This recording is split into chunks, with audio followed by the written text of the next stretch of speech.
Happy Monday, Practice community members. Welcome to this week's Monday message. If you are new to our community, thank you so much for joining us. These messages come out every Monday at 6 o'clock a.m. Pacific time. They are anywhere from 5 to 10 minutes, and they're just little micro teachings, thoughts from inside of my head, my heart, my business, things that I'm working on or encouraging you to think about in the week and days ahead in your own coaching practice. And I have to say, happy solstice. Over the weekend, we moved into summer through the incredible new moon lunar eclipse. Plus, we are in the zodiac home of Cancer, which I am a double Cancer with my moon in Taurus. And if you are not astrologically inclined, skip ahead a few minutes. But if you are, here's my invitation for you all.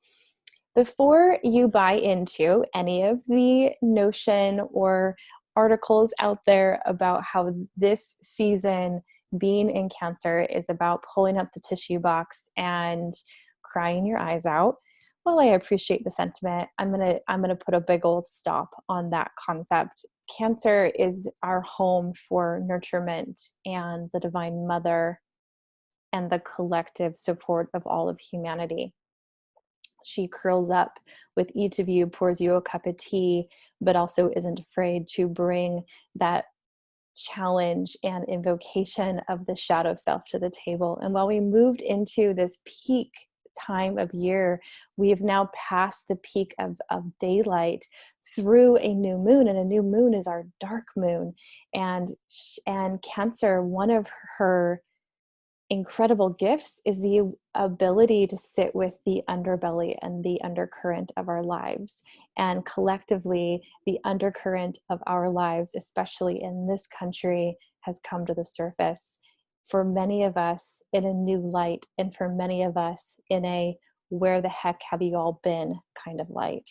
Either way, it's here and it's lit up and it's pretty incredible. And I have to say, over the last few weeks, I have done a lot of soul searching, soul asking, writing, reflecting. I've had many wonderful, some deeply uncomfortable conversations with people in my community and around my community. And something that's come to light inside of coaching spaces is something that I want to talk about today. And that is, how can we amplify the collective as coaches? Coaching is a very whitewashed, individualistic, at its center driven industry. It's about the development of the self for the benefit of the self, for self-wealth, self-growth, self-power, self. And while I am a believer of and enjoy the benefits of self-development, if it isn't for the larger cause at hand, I don't think I can buy into that anymore. And so this is a messy Monday message because I'm in the midst of it. And one of the ways that I process is to talk about and create and write and fumble my way through it. So today, I'm going to do that with you here vulnerably. And if this isn't your favorite message, that's fine. I think that it might be worth listening to, though. So here we go. How can we amplify the collective as coaches?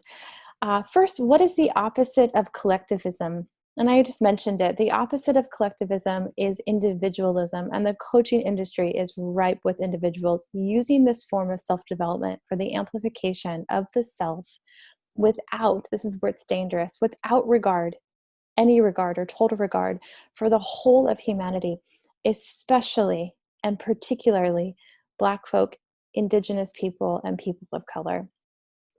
In addition to, I would add my fellow queer community and at times women. So individualism in coaching spaces looks like amplifying the development of the individual for the benefit of the individual without regard for how we get there or what we have to maintain our ignorance of in order to maintain our success as an individual. So I'm calling it out. I'm calling it out mostly because my business is rife with this, and I'm in the middle of, and it's going to be a practice and an endeavor of dismantling individualism as the central or the axis of my entire body of work. Because I believe that the true power in coaching lies in raising our personal consciousness toward supporting equal access to choice for all. I've said for many years, and I teach this in my programs, the core tenet or the primary directive of coaching is to move people toward choice. This is why I love it, because it's a true empowerment practice. It's really about self-empowerment. There are many coaches who have hijacked that, who are using strategy-driven or consultancy-driven style of work and calling it coaching. I really am not here to talk about that. I'm here to talk about coaching who at its premise and as its process is there to support people to stay in the driver's seat of their life and to remember that they are whole and resourceful and creative and that they are not in need of mending, repairing, or putting back together the brokenness of their lives that has probably been taught to them or conditioned into them by the society that we have immersed other people into. And so if I believe that, I have to take a step back and think about that word choice. Choice is not equal.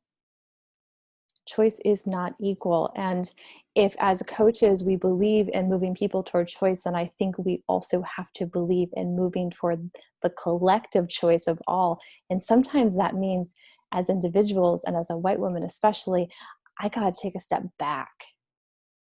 I have to take a step back. So let's look at the contrast, individualism coaching versus collectivism coaching. I have created these definitions and you're welcome to borrow them, use them, quote them, dismantle them, challenge them. Like I said, this is a messy Monday message. So here's how I'm defining individualism coaching. Coaching in any capacity that is used for the sole benefit of the individual's success professionally, financially, and personally without regard for or acknowledgement of the spaces that must ignore in order to maintain success. Whew. I'm going to say it again. Individualism coaching, coaching in any capacity that is used for the sole benefit of the individual's success, professionally, financially, and personally, without regard for or acknowledgement of the spaces it must ignore in order to maintain success. I would contrast that with collectivism coaching, which I'm defining as coaching in any capacity which actively seeks to decentralize the individual narrative in an attempt to use newly gained resources for the benefit of marginalized and disregarded communities through self-awareness, profit sharing, advocacy, conscious business development, and more. I will repeat that.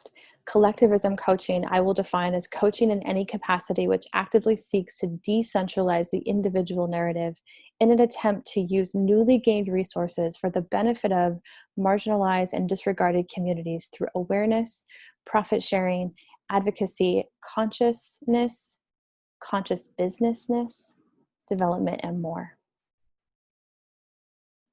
I want to share 5 ways I believe I can begin to move in the directionality of collectivism coaching and using my company as the benefitor and benefit to the collective choice of all, especially and particularly Black folk and people of color. And so these are 5 things I am practicing.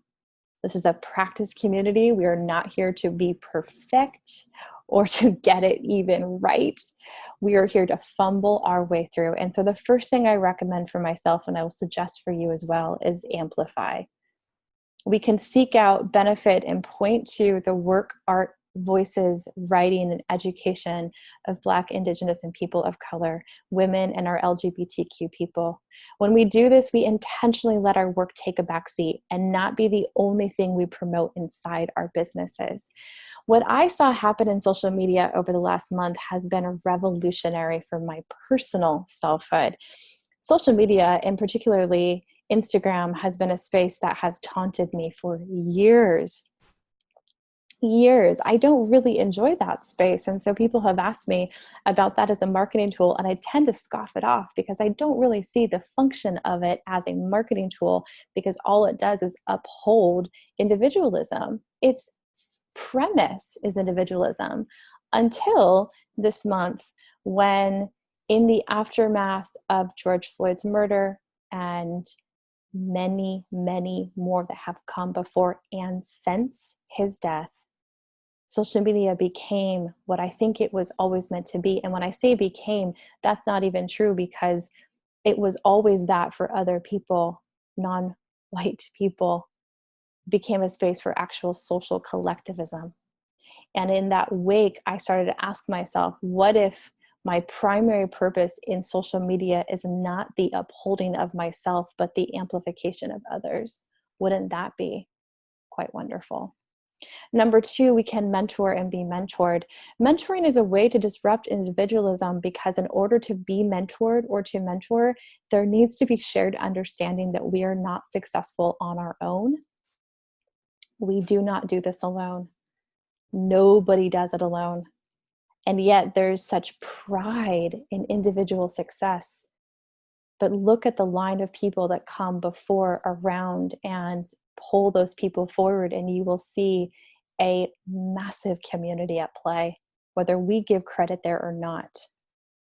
Number three, we can divest. We can actively divest our business funds from companies that have the individual narrative centralized in their business. And I think this has to include educational resources, mentoring, and coaching. This means that people may divest from me. But guess what? That's number one.